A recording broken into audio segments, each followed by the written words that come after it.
Good morning students. BCom part third banking and financial system में आज हम नया चैप्टर शुरू कर रहे हैं, मुद्रा माप या मुद्रा मान, मनी स्टैंडर्ड्स।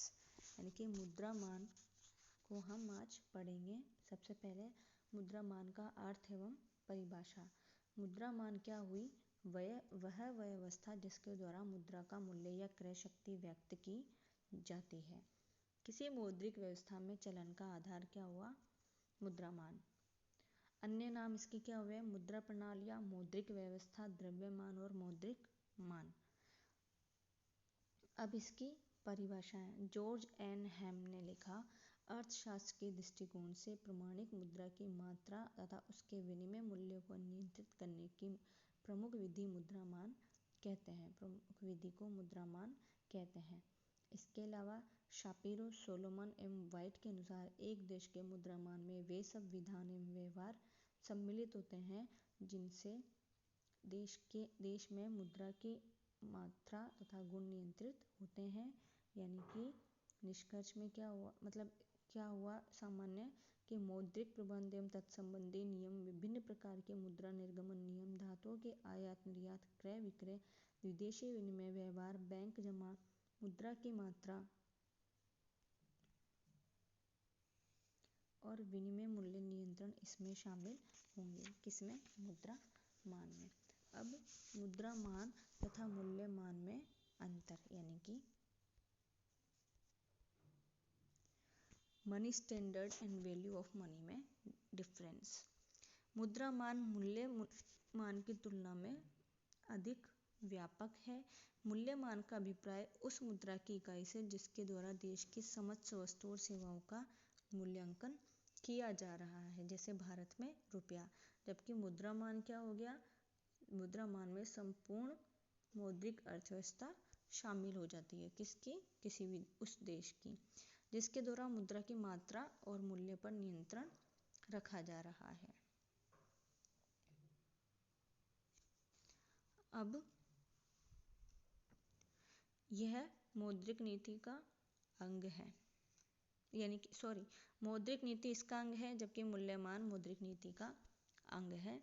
अब मुद्रा मान के अंतर्गत कई बातें शामिल की जाएंगी, जैसे देश की प्रधान मुद्रा किस प्रकार की बनाई गई है, प्रधान मुद्रा का रूप, रंग, आकार, प्रकार एवं धातुक मूल्य क्या है, सहायक मुद्राओं का प्रधान मूल्य से क्या संबंध है, पत्र मुद्रा के निर्गमन एवं नियंत्रण संबंधी व्यवस्थाएं एवं नियम क्या है, धातुओं के क्रय विक्रय तथा क्रय विक्रय से संबंधित नियम क्या है, और एक देश की मुद्रा की विदेशी विनिमय दर का निर्धारण एवं स्थिरीकरण संबंधी विशेषताएं क्या है, ये सब इसमें शामिल होंगे। अब करते हैं क्लासिफिकेशन ऑफ मनी स्टैंडर्ड, यानी कि मुद्रा मान का वर्गीकरण। ये 4 प्रकार से हो गया। कमोडिटी स्टैंडर्ड यानी कि वस्तुमान, मेटलिक स्टैंडर्ड धातुमान, पेपर स्टैंडर्ड पत्र मुद्रा मान और अन्य। अब वस्तुमान कौन सा हुआ? वस्तुमान वह मुद्रा मान जिसके अंतर्गत वस्तु विशेष को मुद्रा के रूप में प्रचलन में रहती है। यानी कि पिछले जो प्राचीन काल था उसमें विभिन्न धातु वस्तुएं ही मुद्रा के रूप में प्रयुक्त की जा रही थी, जैसे गाय, बैल, अनाज। अनेक अर्थशास्त्री धातु मान को भी वस्तु मान के अंतर्गत शामिल करते हैं, क्योंकि धातु को भी एक वस्तु माना गया है। अब बात करते हैं हम मेटलिक स्टैंडर्ड यानी कि धातु मान के बारे में। धातु मान में किसी बहुमूल्य धातु को मूल्य मान के रूप में प्रयुक्त किया जाता है।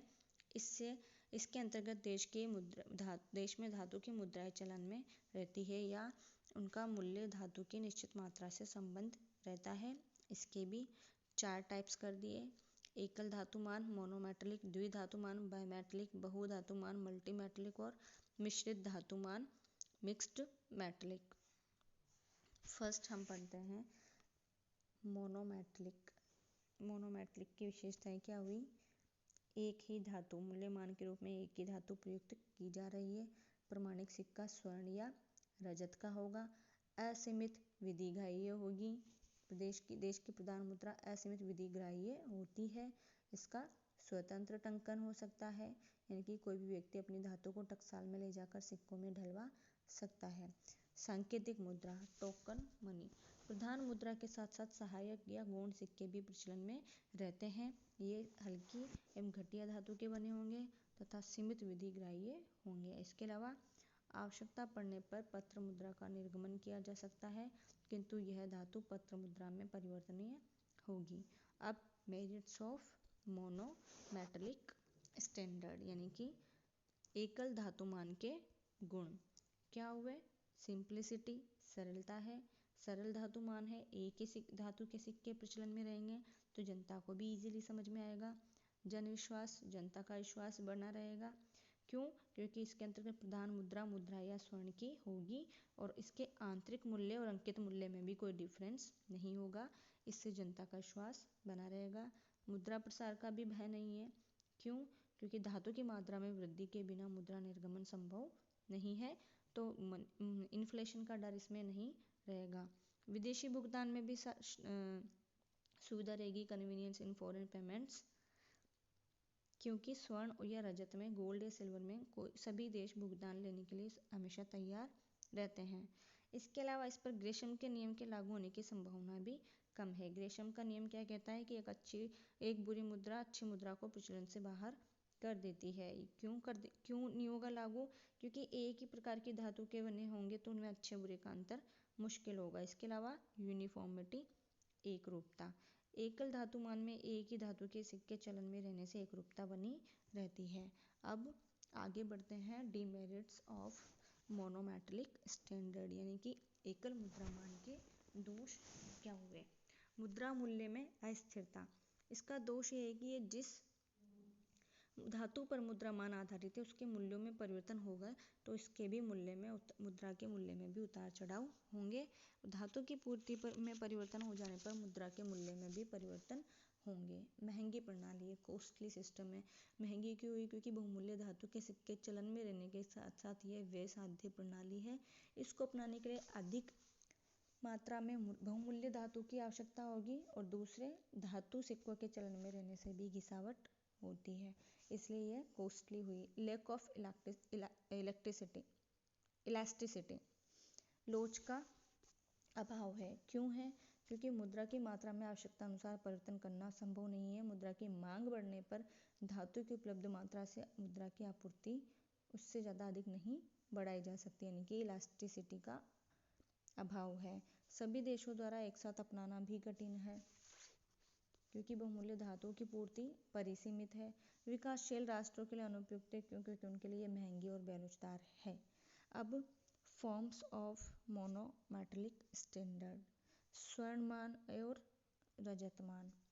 स्वर्णमान ऐसा मुद्रामान जिसके अंतर्गत देश की मुद्रा का मूल्य प्रत्यक्ष या अप्रत्यक्ष रूप से गोल्ड की एक निश्चित मात्रा में रखा जा रहा है। रजतमान जिसमें वह मुद्रामान जिसके अंतर्गत देश की प्रधान मुद्रा या तो रजत यानी कि सिल्वर की बनी होगी या फिर इसमें परिवर्तनशील होगी। अब रजतमान की विशेषताएं, प्रधान मुद्रा रजत या चांदी हुई। मुद्रा का आकार, भार, रजत की शुद्धता सरकार द्वारा तय किया जाएगा।